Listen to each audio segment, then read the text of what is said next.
बिस्मिल्लाहिर्रहमानिर्रहीम। लाखों करोड़ों दरूद नबी अकरम सल्लल्लाहु अलैहि वसल्लम पर और उनकी आल पर। आज पाकिस्तान में तीन अहम वाकयात पेश आए।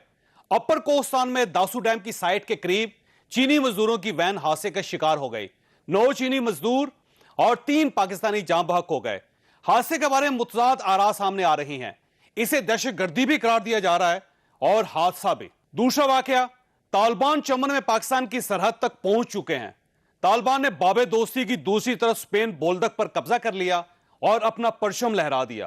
पाकिस्तान ने बाबे दोस्ती बंद कर दिया और अमूर कश्मीर के वफाकी वजीर अली अमीन गंडापुर की तकरीर ने सेनेट को अखाड़ा बना दिया। ये तीनों इश्यूज हमारे आज के प्रोग्राम का इशू होंगे और प्रोग्राम के पहले हिस्से में हमारे साथ हैं वफाकी वजीर इत्तलात फवाद चौधरी साहब। जो साहब, आपका बहुत बहुत शुक्रिया। ये फरमाइएगा सर, ये चाइनीज वैन पर जो हमला है इसके बारे में मुतज़ाद किस्म की इतलात आ रही हैं। वजारत खारजा का ये ख्याल है कि ये हादसा है, जबकि बाबर अवान साहब ने ये दावा किया है कि ये हमला है। एक्चुअल सूरत हाल क्या है? देखिए, अभी इसके ऊपर कुछ जो इनिशियल इन्वेस्टिगेशंस हैं वो हुई हैं और अभी मुझे यही कहा गया है कि इसके ऊपर डिटेल जो स्टेटमेंट है उसको अभी थोड़ा हम होल्ड करेंगे और जो ही डिटेल हमारे पास इसकी फैक्चुअल आ जाएगा तो फिर मैं आपको इसके ऊपर डिटेल बता सकूंगा। अभी ज़्यादातर जो इस वक्त एक प्रिलिमिनरी इन्वेस्टिगेशन है वो हुई है, लेकिन थोड़ा ज़रा इसमें जो बाकी चीज़ें हैं उनको ज़रा देख लें, फिर एक ऑफिशियल स्टेटमेंट इंशाल्लाह आपको। यानी सरहद से इसको हादसा समझा जाए। देखते हैं, अभी जरा पहले जैसा मैंने अर्ज किया कि अभी आ जाए तो मैं आपको डिटेल फिर आप बता सकूंगा। असल कंफ्यूजन बाबर अवान साहब के बयान ने पैदा किया। उन्होंने सेनेट में खड़े होकर यह कह दिया कि यह हमला था और मेरा ख्याल है वो जरा जल्दी बयान दे गए। जी बिल्कुल, देख लेते हैं अभी इंशाल्लाह, जरा इसके ऊपर एक डिटेल आ जाए फिर बात करते हैं। अच्छा शोई साहब, ये फरमाइएगा कि इस वाकये के बाद क्या कोस्तान के अंदर या दासू डैम के ऊपर सिक्योरिटी बढ़ा दी गई है चाइनीज की? सिक्योरिटी तो पहले ही बढ़ी हुई है और हालात हैं, देखिए इसमें एक पाकिस्तान के अंदर एक अनफॉर्चुनेटली हमारे अपने चैलेंजेस हैं, उनमें हम उनका मुकाबला हम करते आ रहे हैं और उसकी वजह से सिक्योरिटी जो है वो बढ़ी हुई है। और इस इशू के ऊपर एक्चुअली मैं आपसे इसलिए लंबी तफसीली बात नहीं करना चाहता कि जब तक मुझे मुतल्लिका जो इदारे हैं और एक प्राइम मिनिस्टर साहब की तरफ, प्राइम मिनिस्टर ऑफिस की तरफ से एक डिटेल वर्जन जो है वो ना मिल जाए तो I would not like to talk about it. ठीक है, तालिबान के इशू की तरफ आए थे। ये फरमाइएगा, बाबे दोस्ती बंद है और बाबे दोस्ती की दूसरी तरफ तालिबान ने कब्जा कर लिया है, तो अब जो सूरत है वो इंतहाई अलार्मिंग होगी है। तो इसमें पाकिस्तान का अगला लाहे अमल क्या होगा, क्योंकि हमारी तो अभी तक ब्रीफिंग भी मुकम्मल नहीं हुई। नहीं, हमारी ब्रीफिंग मुकम्मल है। ये चीज कोई ऐसी गैर मुतवक्को जो है जिस तरीके से तालिबान का जा रहा था मामला, तो जाहिर है कि अंदाजा था लोगों को ये होगा। लेकिन देखिए, हमारा मानना ये है कि प्रॉब्लम अफगानिस्तान में ये है कि अगर तालिबान इस तरह से, लेट से आप एज्यूम करें कि वो अफगानिस्तान में पावर ले लेंगे, तो फिर क्या होगा, बाकी सारे ग्रुप जो है असला उठाएंगे और वो इनके खिलाफ लड़ना शुरू हो जाएंगे। और इसी तरीके से अगर बाकी ग्रुप जो है वो तालिबान को एक्सक्लूड करके वहां पे कब्जा कर लेंगे तो फिर तालिबान उनके खिलाफ लड़ते रहेंगे। तो अफगानिस्तान के अंदर स्टेबिलिटी नहीं आ सकेगी।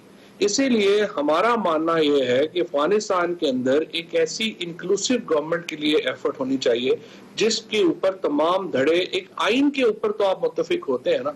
हमारे यहाँ बाकी मुल्कों में क्या है कि हमारे अपने आइन है, उन आइन के ऊपर, उस निज़ाम के ऊपर हमारा इत्तफाक है, बाकी झगड़े हम अपनी जगह पे रखते हैं। अफगानिस्तान के अंदर भी एक मुत्तफिका जो निज़ाम है उसके ऊपर धड़ों को आना पड़ेगा और हमारी पूरी कोशिश यही है। हम तालिबान के साथ भी राब्ते में हैं, हम बाकी धड़ों के साथ भी राब्ते में हैं और हमने पहले कोशिश की और तालिबान को हमने अमेरिका के साथ उनकी मुज़ाकरात करवाए, फिर हमने काबुल हुकूमत के साथ भी जो है वो मुज़ाकरात किए, उनको बिठाया। हम अब भी यही चाहते हैं, हम तमाम धड़ों के साथ राब्ता कर रहे हैं, उन धड़ों के साथ हमारा राब्ते हैं। हम कोशिश यही कर रहे हैं कि फिर कोशिश की जाए कि एक इंक्लूसिव हुकूमत की। अच्छा जो ये फरमाइएगा, अब अफगानिस्तान के अंदर 2 पावर्स हैं। एक लेजिटिमेट गवर्नमेंट है इस वक्त जो जाहिर है उस वक्त गवर्न कर रही है अफगानिस्तान को, दूसरी एक इमर्जिंग पावर है तालिबान जो तेजी से कैप्चर करते चले जा रहे हैं। आधा अफगानिस्तान उनके हाथ चला आ गया है।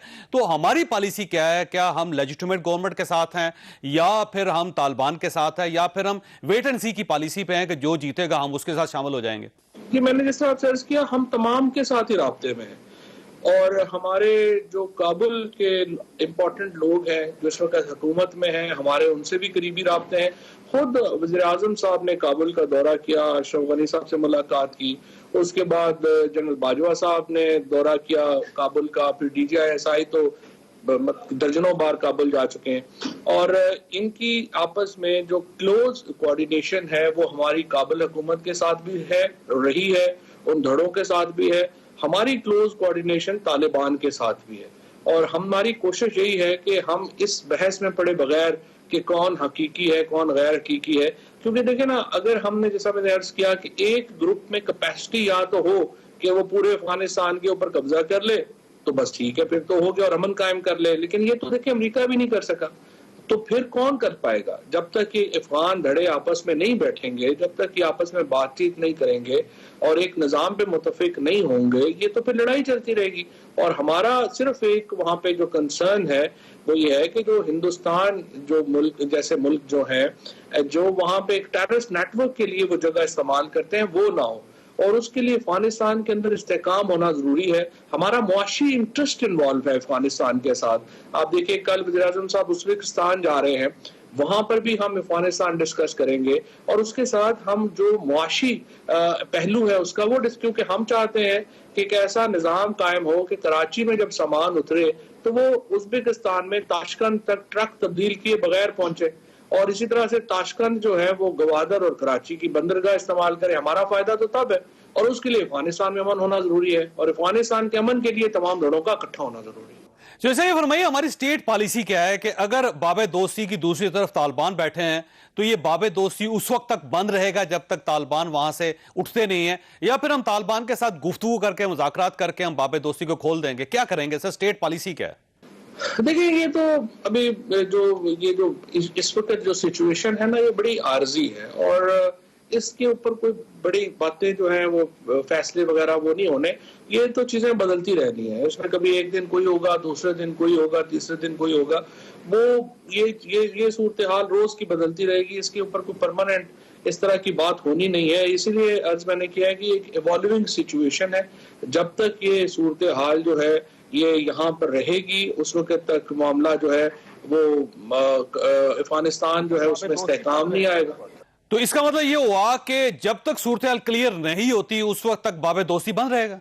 मेरा नहीं ख्याल इतने देर बंद रह सकता है, क्योंकि उसके लिए कि अफगानिस्तान की उस साइड के ऊपर पाकिस्तान से तजारत में बहुत ज्यादा उसकी जो है वो इंटरेस्ट भी है, और उसके बगैर आपको मालूम है कि वहां से तो लोग रोज आते जाते हैं, उनकी यहाँ पे डिपेंडेंस बहुत ज्यादा है। सो कोई भी हुकूमत हो अफगानिस्तान में वो इस तरह से उसको बंद करना मुश्किल हो जाएगा।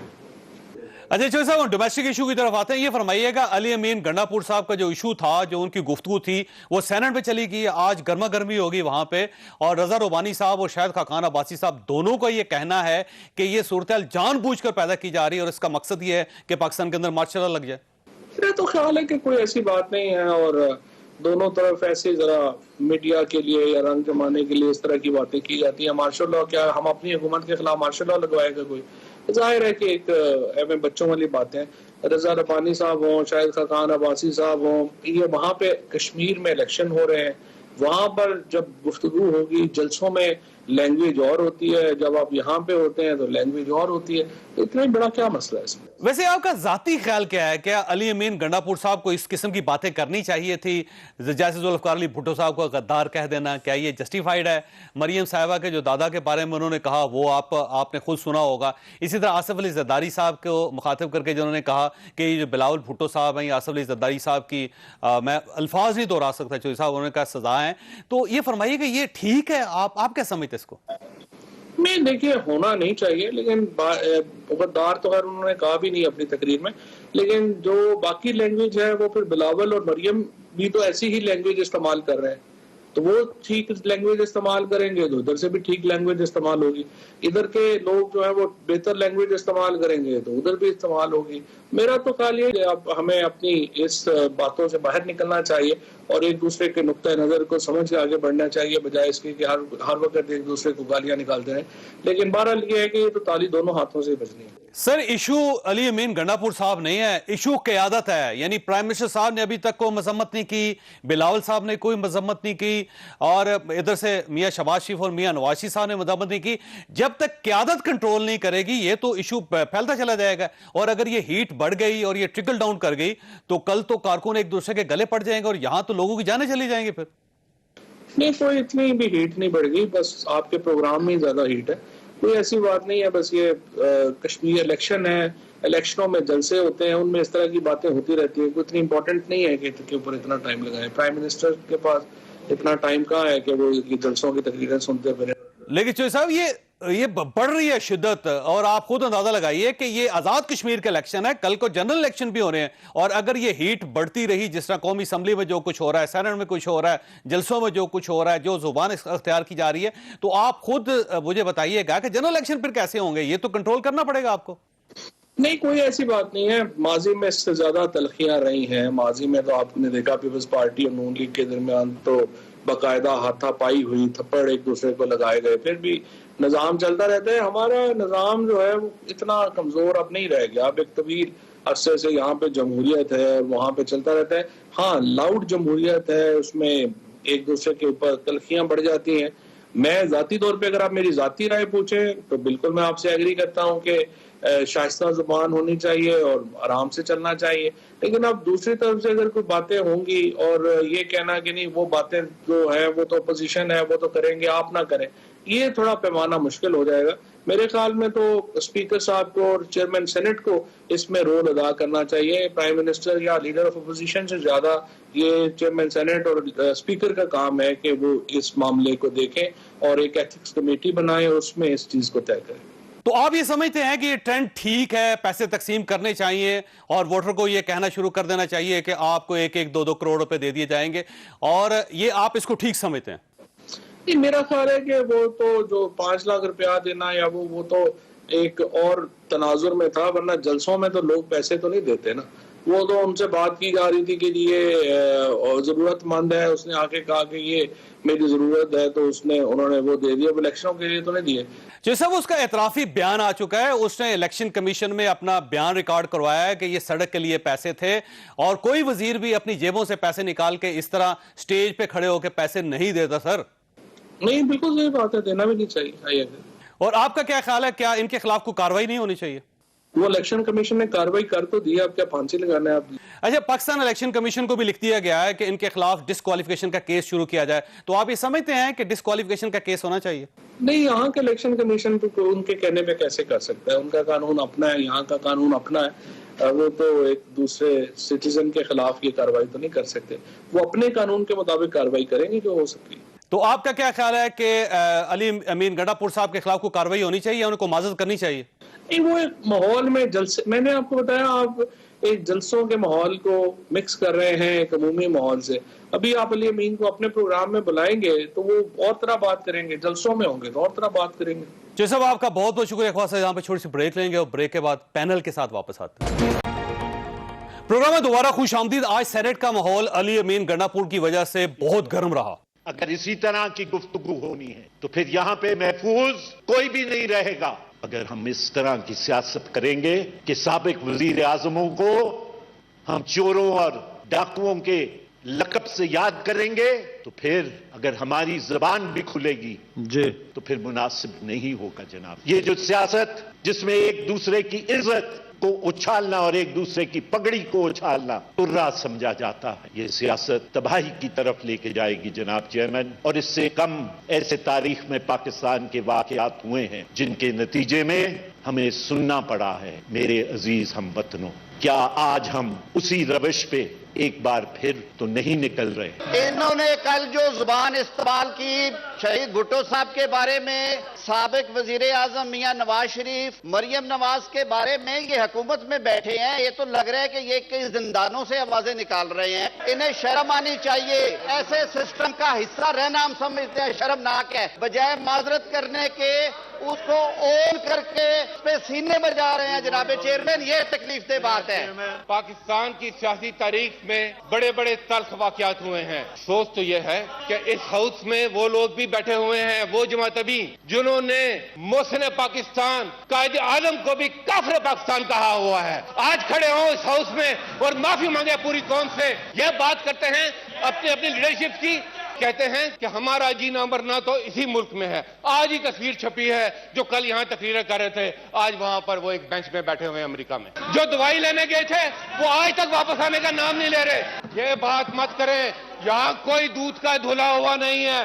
रजा रुमानी साहब ने आज खदशा जाहिर किया कि इस किस्म के वाकयात मुल्क को मेरे अजीज हम वतनों की तरफ ले जाते हैं। इसी किस्म के खदशे का इजहार चंद दिन कबल शायद खाकान अब्बासी साहब ने हमारे शो में किया था। एक दिन आपको ये फोटो दिखाए जाएंगे कि ये वो जाहिल लोग हैं जिनको अवाम मुंतखब करते हैं और ये इस काबिल नहीं है, और फिर जाए मार्शल लॉ लगने का खदशा हो जाएगा। आपका ख्याल ये मार्शल लॉ की तैयारी है? ये हमेशा ये चीजें इस्तेमाल होती हैं मार्शल लॉ की जस्टिफिकेशन के लिए। तो ये मार्शल लॉ की फिजा हवार हो रही है आपका? ये जिम्मेदार आप लोग हैं। मार्शल लॉ के जवाज का रास्ता है। और कौन रास्ता दे रहा है? हुकूमत दे रही है। हमारे साथ तशरीफ रखते हैं सदाकत अली भाई साहब, तहरीक इंसाफ के MNA हैं। फैसल करीम कुंडी साहब हमारे साथ तशरीफ रखते हैं, पाकिस्तान पीपल्स पार्टी के साथ इनका ताल्लुक है। और लाहौर में हमारे साथ तशरीफ रखते हैं अता तारड़ साहब, पाकिस्तान मुस्लिम लीग नून के साथ इनका ताल्लुक है। कुंडी साहब, दो इशूज़ हैं, एक तो जो रजा रुमानी साहब ने कहा कि ये मार्शल लॉ लगाना चाहते हैं, दूसरा एक इशू एंटी करप्शन पंजाब का है, जिस पर रिंग रोड के बारे में आज उन्होंने पहली मरतबा पाकिस्तान की हिस्ट्री में हुआ है कि कमिश्नर लेवल का आदमी जो ऑफिसर है उसको गिरफ्तार कर लिया गया है। तो ये एक बड़ी अच्छी अचीवमेंट है। किस पर बात करनी है पहले आपको? जिस पे आप बात करना चाहिए ये बताइएगा कि रजा रुमानी साहब को क्यों ये महसूस होता है कि ये अली अमीन गंडापुर साहब जो हैं वो पाकिस्तान में मार्शल लॉ लगाना चाहते हैं? बिस्मिल्लाहिर्रहमानिर्रहीम। देखें, कल जो अली अमीन साहब ने जो अल्फाज इस्तेमाल किए और शहीद जुल्फ़िकार अली भुट्टो साहब के ख़िलाफ़, वो जो है वो आज उस पर हमने पार्लियामेंट में भी सैंड में भी बात हुई, कौमी असम्बली में कुछ देर के लिए बात हुई, फिर वो उनका जो सेशन है वो एडजर्न हो गया था। आज हमारी पार्टी से प्रेस कॉन्फ्रेंस हुई। मैं समझता हूँ कि ये चीज़ें उनको ज़ेब नहीं देती उनकी पार्टी को। देखें, बात होती है कि जी ये हमारी पार्टी का वतीरा नहीं है। क्या इस किस्म के जो पहले बातें हुई उस पर क्या इनकी पार्टी लीडरशिप ने उनको मना किया? ठीक है। और अली अमीन साहब का ताल्लुक डी खान से, और मुझे पता है कि उनको बोझ है शहीद जुल्फ़िकार अली भुट्टो क्यों है, वो मैंने आज प्रेस कॉन्फ्रेंस में बता भी दिया था। वैसे क्या है बोझ? देखिए, इनके वालिद साहब मेजर थे फौज में, अटक साजिश केस में इनके वालिद साहब जो है वो मुलविस थे, और शहीद जुल्फ़िकार अली भुट्टो ने उनको उसमें माफ़ किया था। ये तारीख है, आप देख लें। तो ये तो एहसान हुआ ना जी, तो इस पे तो नहीं नाराज होना चाहिए। वो जिस पे आप एहसान करें उसका शर से डरे ना। फिर आप उसकी तारीख देखें, माजी में उन्होंने बैलेट बॉक्सेस उठा के पुलिस स्टेशन से उठाए थे, वो भी आपने देखे थे। मैं नहीं कहता हूँ, अभी आप ट्विटर अकाउंट खोल लें, इनाम गंडापुर साहब हैं, शहीद इसरार गंडापुर के भाई हैं, उनकी FIR उनके खिलाफ है। मैंने नहीं किया, उन्होंने किया, और वो इंसाफ मांग रहे हैं। वो भी PTI के हैं, वो भी PTI के हैं, ये भी PTI के हैं। चाहिए तो यह था कि अच्छा, वैसे आपको क्यों ये महसूस होता है कि ये लोग जो कुछ कर रहे हैं उसका नतीजा ये निकलेगा कि मेरे? देखिए, मैं समझता हूँ कि एक ऐसे किस्म के एक पिक्चर पेश की जा रही है, फ्रेंकली, और संजीदा बात है कि सियासतदानों को इतना डिफेम कर दिया जाए कि बोले कि सियासतदान इस मुल्क को चलाने में नाकाम हो चुके हैं। ये सियासतदान सारे दिन एक दूसरे को काटने को दौड़ते हैं, एक दूसरे को गलम गलोच कर रहे हैं, विरोधी बेल्ट बात कर रहे हैं। और ये चीज़ है कि मैं समझता हूँ कि एक सोच समझे मनसूबे के तहत जो है ये पॉलिटिकल क्लास को डिफेम किया जा रहा है। तो ये वैसे शायद खाकान अब्बासी साहब ने उससे पहले कहा था, उन्होंने कहा कि ये जानबूझ के किया जा रहा है। अब ऐसा वैसे आपको फील नहीं हो रहा है कि जितनी हीट बढ़ रही है अल्टीमेटली ये ट्रिकल डाउन होगी कारकुनों में, और अगर किसी कारकुन ने किसी आदमी के वो गले पड़ गया और यहाँ पे किसी की जान चली गई तो कौन जिम्मेदार होगा इसका? जो सब बहुत शुक्रिया। जो सब ये वाकई हीट जो है नहीं होनी चाहिए, लेकिन आप मुझे ये बताएं कि हम इनको मोदी का यार क्यों कहते हैं? इसमें से वो गुस्सा कह दें, उसमें कोई फर्क नहीं। मैं साबित करता हूँ ना, गद्दार कहना। इस वक्त कश्मीर एक इलेक्शन की वजह से एक दुनिया की नज़र में है, और हम साबित करते हैं कि जो आज़ाद कश्मीर है यहाँ पे इलेक्शन कैंपेन हो सकती है और मकबूजा कश्मीर में नहीं हो सकती है, एक एडवांटेज था। पीपल्स पार्टी और नून को चाहिए था कि बुरी तरह ये जो 370 रिवोक हुआ उस पर मोदी को ये जिम्मेदार ठहराते। ये क्या कह रहे हैं, मोदी को नहीं जिम्मेदार ठहरा रहे, ये इमरान खान अली अमीन गढ़ापुर साहब बात सुने ना, मेरे को जवाब है सर, वो जब आप वजीर है कश्मीर के, अगर आप मेरी बात ये पूरी जाने जेब से 5 लाख रुपए निकल मोहतरमा मरियम साहिबा और बिलावल साहब उस इलेक्शन में मोदी को 370 की जिम्मेदार की बजाय इमरान खान को ठहरा के कश्मीर इशू पे गद्दारी के मुताबिक हो रहा है। ये टोटल गलत है, गलत है। मरियम साहबा को नहीं करना चाहिए, बिलावल साहब को भी नहीं कहना चाहिए। जब आप मोदी को बुरा भला कहने की बजाय इमरान खान को कश्मीर फरोश कहेंगे तो जवाब में आपको गद्दारी तो फिर मिलेगी। आपको गद्दारी के खुद अगर ये होगा कि कोई भी शख्स आपको इश्ताल दिलवा सकता है, ये तो मैं और आप उसको गद्दार भी करार देंगे और उसके बाद मैं ये अपनी बात कर रहा हूं। ये जुमला इस वक्त तकरीरें होनी चाहिए थी मोदी के खिलाफ, ये मोदी के यार अगर मोदी के खिलाफ तकरीर नहीं कर रहे तो कश्मीर कौन सा तो गद्दारी है। मैं तो कहता हूं कि आप बजाय आप ठीक समझते अली अमीन, प्राइम मिनिस्टर ऑफ पाकिस्तान और प्राइम मिनिस्टर ऑफ इंडिया, आप उस कश्मीर का उस 370 का जिम्मेदार अगर प्राइम मिनिस्टर ऑफ पाकिस्तान को समझ रहे हैं तो आप मोदी को एनआरओ दे रहे हैं। वैसे कुंडी साहब जब आप कहेंगे कोई तो जवाब तो आएगा।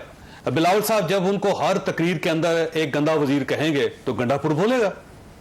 देखें, पहली बात तो यह है कि खैर ये इनकी अपने पार्टी पॉलिसी अभी किस तरीके से घुमा फिरा के जा रहे हैं। जब इनके वज़ीर साहब इस्तेस्ना लेके अमेरिका गए थे और वापस आए तो ये उनको एयरपोर्ट पे रिसीव करने जब गए तो एक से बढ़ के एक उनको कह रहा था कि जी ये वर्ल्ड कप से पता नहीं क्या जीत के आए, और वहाँ पर कश्मीर की सालसी की भी बात भी हुई। यहाँ पर आए, यहाँ पर हर जुम्मे को उन्होंने कहा कि हम कश्मीर के साथ यकजहती बनाएंगे। आज वो जुम्मा कहाँ पे गया? नहीं वो ठीक है सर, नहीं मैं कश्मीर में खड़े होकर क्या कहा सर? मैं अपनी बात आपको वैसे सुना नहीं सकता वो सारी चीज़। नहीं मैं बात कंप्लीट करूँगा फिर मैं आपके पास जाऊँगा। देखिए, मैं जब ये हर जुम्मा था 3-4 जुम्मे के बाद ये बोले कोरोना हो गया था तो हमने जुम्मा छोड़ दिया, बाकी तकरीबात हुई। जब एक वजीर जो कि आप जब वजीर बनते हैं या आपको ऑफिस में जाते हैं तो आपको एक ब्रीफिंग दी जाती है और इंपॉर्टेंट चीज़ आपको फिंगर टिप्स पता होती हैं। जब एक वफाकी वजीर कश्मीर का बोले कि जो है कलभूषण को तो नवाज शरीफ मुल्क से फरार करके ले गया, उसको ये पता नहीं कलभूषण कहाँ पर है, उसकी हेयरिंग कब है, कहाँ पर है, किधर है। फिर जो ये कश्मीर के सफ़ीर बनना चाहते थे, ठीक है, अब वो कलभूषण की मतलब है कि वकील बनना शुरू कर दिया उन्होंने। अब उसमें इनके जो एक्शंस हैं, इनके जो एक्ट है, मोदी को क्यों बुरा भला नहीं कह रहे? सवाल हमारा ये है, इमरान खान को बुरा भला कह रहे कश्मीर में जाके, तो कश्मीर को नुकसान पहुंचा रहे हैं। प्रोग्राम नहीं करना, नहीं आप करें, मैं सवाल कर रहा हूं। आप तसल्ली सुन लें, देखें, उसके बाद मैं अगर गलत कह रहा हूं आप जवाब दें, लेकिन मेरे दरमियान आप मुझे दोबारा उस पर आप जो भी करेंगे मैं आपको तसल्ली से सुनूंगा आपकी उसको, लेकिन आप तारड़ साहब को शामिल नहीं मैं बात कंप्लीट करूँ। देखें, अब ये चीजें इनके जो एक्शंस हैं वो बता रहे हैं। ये कह रहे थे कि मोदी जीतेगा तो कश्मीर का फैसला होगा, मोदी को ये दुआएं दे रहे थे ना कि मोदी जीतेगा कश्मीर का फैसला होगा, तो मोदी तो जीत गया था, कश्मीर किधर गया? आप तो दे आए कश्मीर उसको। ठीक है, वो एक कैलकुलेशन की गलती हो सकती है। क्या कैलकुलेशन की गलती? हमेशा ये गलती करते हैं, स्लिप ऑफ द टंग इनसे होती है, गलती इनसे होती है, यू टर्न ये लेते हैं और बाकी क्या तैयारी। मेरा सवाल है तारड़ साहब से पूछे, मरियम साहबा ने कितनी दफा मोदी का जिक्र किया कश्मीर कैंपेन में?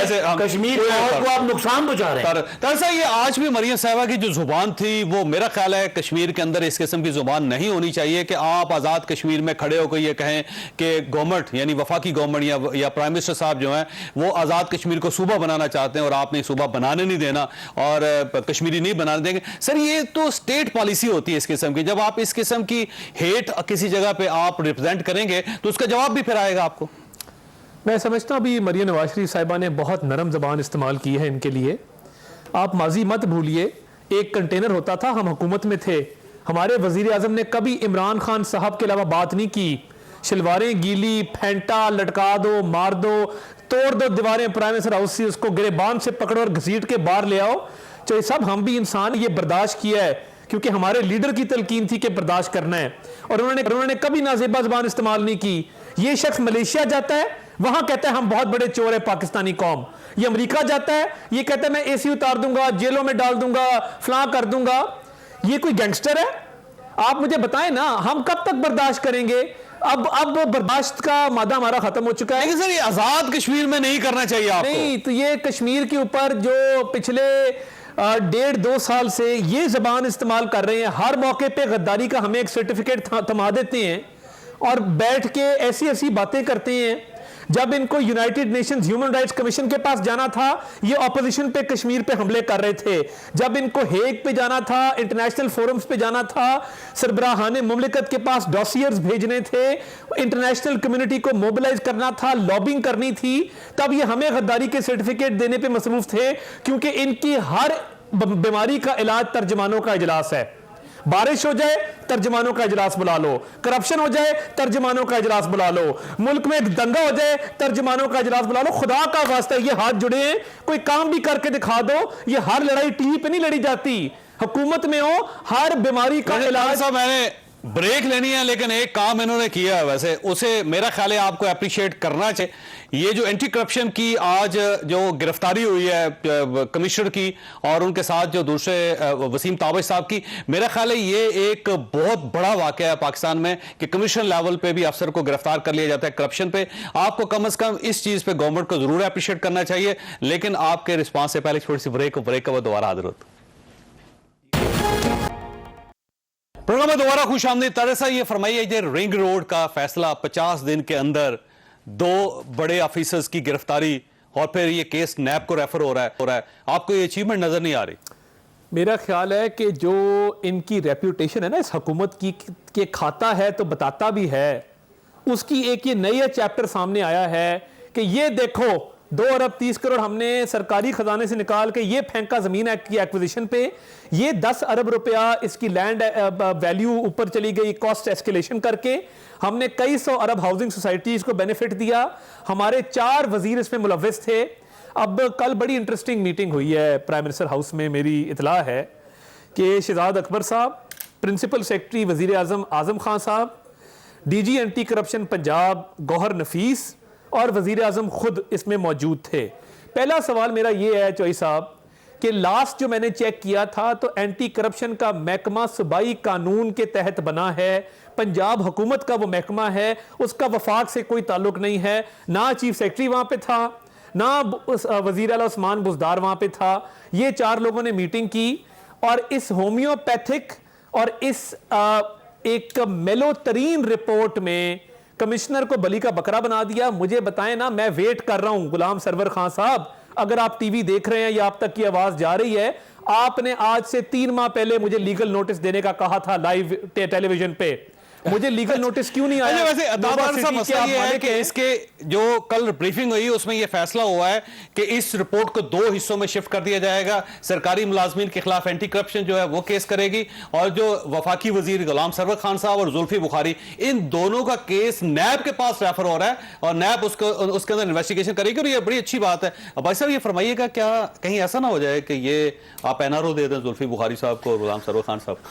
जो साहब तब्दीली जो कैसे लोग कहते थे ना, तब्दीली आ गई, और यही तब्दीली है कि ये जो कैप्टन महमूद साहब हैं, ये सेक्रेटरी रहे हैं पंजाब में, एजुकेशन के भी रहे हैं, फॉरेस्ट के भी रहे, पिंडी कमिश्नर है। मैं उनको ज़ाती तौर पे भी बड़ा अच्छा जानता हूँ, हमारे ताल्लुकात थे, वर्किंग रिलेशनशिप था। ये इनका अरेस्ट हो जाना और इनके साथ तो जो ताबिश जो जिसने लैंड वसीम ताबिश जी जो जिसने लैंड एक्विजिशन का सारा काम किया, उनका पकड़े जाना और बाकी लोगों का हुकूमत का ये ऐलान करना कि जी हम उनका केस नैब में भेज रहे हैं, क्या आपको फर्क नजर आया? जैसे गवर्नमेंट ने ना खाता है और ना खाने देता हुआ है। नहीं, आप पता नहीं चला अभी? नहीं सुने, गवर्नमेंट ने अनाउंस नहीं किया। नहीं सुने आप, उनका बयान पंजाब गवर्नमेंट की का आ गया, फरदौस हाशिम गवान की स्टेटमेंट है आज की कि हम इनका केस नैब की तरफ भेज रहे हैं, जो हाउसिंग सोसाइटीज है उनका, और अगर कोई पॉलिटिकल इन्वॉल्वमेंट तो उनका, वो फिर नैब चाहिए। गुलाम सरवर खान साहब वजीर भी रहेंगे और साथ वो नैब की कार्रवाई। देखिए ना, गुलाम सरवर साहब वजीर रहेंगे इसलिए कि अभी उनको वजीर ना बनाने की कोई रीजन नहीं है। अगर किसी वक्त उनको कोई नैब का अदारा नवाज शरीफ साहब की तरह कॉन्विक्ट कर देता है या उनके अकाउंट से शहबाज शरीफ की तरह 26 अरब पकड़ा जाता है तो उनके खिलाफ कार्रवाई होगी। अरेस्ट होने की बात है, ब्रीफिंग हुई है खान इसी सीनियर वजीर हैं, वो अरेस्ट हुए। एंटी करप्शन में $16 मिलियन का ट्रेस किया। उन्होंने कहा ये $16 मिलियन इस सारे इशू के अंदर सामने आया। मैं आपको बिल्कुल मुसद्दका इतला दे रहा हूं सर। प्राइम मिनिस्टर साहब को बताया होना चाहिए ना, प्राइम मिनिस्टर साहब को बताया $16 मिलियन सर। चले आपकी खबर है, क्या ये कोई मीडिया की खबर है? क्या ये ऑपोजिशन की खबर है? क्या कोई इमरान खान कह रहा है कि इनको पकड़ो? ये गवर्नमेंट खुद एक्शन कर रही है। $16 मिलियन के। तो चौधरी साहब यही तो बात है, अगर यही तो फर्क है। नवाज शरीफ खाता है तो क्या हुआ, और लगाता भी तो है। ये नहीं, मैं जरा आपको बताता हूं, इसमें ऐड करता हूं। ये सारा केस किसी ऑपोजिशन ने, किसी मीडिया ने, किसी वो क्या ICIJ ने, किसी पनामा पेपर पे नहीं आया। कौम के सपूत इमरान खान ने ये अनर्थ किया और एक्शन लिया। ये मिसाल है करप्ट लोगों के लिए। इमरान खान कभी भी एक्शन नहीं लेगा। और मेरा चैलेंज है चाहिए कि अगर हमने अपने वजीरों को नहीं छोड़ रहे भाईजान, ये क्या शोर शराबे में चीज़ें नहीं होती। देखें, प्रॉब्लम ये है कि ये अपनी ATM मशीनों को पे इल्ज़ामात लगवाते हैं, उसको क्लीन चिट दिलवाते हैं, ATM मशीनें भरवा देते हैं, उसके बाद कहते हैं कि आपको क्लीन चिट मिल गई है। अपोजिशन के लोगों को आप अंदर करवाते हैं और कहते हैं अपने आपको बेगुनाह साबित करें। अपोजिशन के जो लोग जेलों से होके आए और उनको अदालत ने वो किया है, बेल दी है, आज मुझे बताएं कि खुद हाई कोर्ट कह रही है खुर्शीद शाह साहब 2 साल से जेल में है, क्या आपने उसके खिलाफ रेफरेंस जारी किया है? कौन सा रेफरेंस जारी किया? आप भेजें जुल्फी बुखारी को और बाकी वज़रा को ज़रा अंदर और उनसे ये वो करवाएं ताकि पता चल जाए कितने। अब इन्होंने कह दिया हमने तो कमिश्नर उसको कर दिया है, जो मेन खांचे मारने वाले थे तो अभी बाहर हैं। ठीक है, जुल्फी बुखारी वही सिटी के अंदर वो वजीर वहां पे है, जुल्फी बुखारी वही निकाला, जुल्फी बुखारी साहब वही मिनिस्ट्री चला रहे हैं। जरूरत नहीं है किसी को जुल्फी बुखारी को हाथ लगा सके। ये कैसी बातें करते हैं? लेट गए जहांगीर तरीन साहब के सामने ये लोग बातें करते हैं। किधर गई वो रिपोर्ट सेंटर साहब की? वो लीगल रिपोर्ट हो भी नहीं सकती कि अभी करें ना जरा इसको जहांगीर तरीन। आपका ख्याल है कुछ आटा, चीनी, दवाई, ring road, helicopter, billion trees की कितने स्कैंडल है, किसको गिरफ्तार किया आज तक? तो हमारे अलीम खान आ गया भाई, महीने अंदर कर दिया, उसको क्लीन चिट देके आपने वो बाहर कर दिया। हमने हमारा जो है सप्तान साहब आ गया जी, 2 महीने उसको अंदर करके उनको क्लीन चिट दे दिया आपने, सारों को क्लीन चिट दे दिया, सारे चोरों डाकुओं को क्लीन चिट दे दी। अब कहते हैं ये हमारे बड़े ये सब कुछ हुकूमत ने खुद किया, किसी ऑपोजिशन ने कोई नहीं कहा करप्शन। कोई वजीर गिरफ्तार नहीं होगा, कोई वजीर गिरफ्तार नहीं होगा। जो डाके आप मार रहे हैं, खुदा का खौफ करो, डाके मार। सारी कार्रवाई हुकूमत की अपनी है तो आपको क्रेडिट देना चाहिए। आपने ब्रेक, मैं आता हूं लड़ना एक ब्रेक के बाद दोबारा हाजिर होता हूं।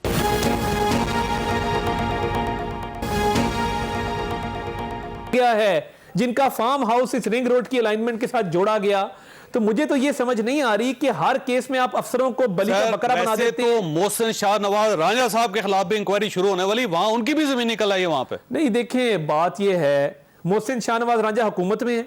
जो लोग हुकूमत में पॉलिसी बना रहे हैं, जिन्होंने इस रिंग रोड की अलाइनमेंट चेंज की अपने जाती और माली फायदे के लिए, मैं चैलेंज करता हूं कि इमरान खान कभी एक्शन नहीं लेगा। इमरान खान डरता है अपने वजीरों से, ये मैं आपको बड़ा क्लियर कह रहा हूं। सर वो कहते हैं एक्शन आपने कभी नहीं लेंगे। को गिरफ्तार कर लिया ब्यूरोक्रेट के साथ, तो बुज़दार साहब को भी करना चाहिए। पता नहीं इनको समझ नहीं है ये क्या कर रहे हैं। हमने कब मियां नवाज शरीफ को तो नैब ने गिरफ्तार किया है, और नैब एक खुद मुख्तार इदारा था।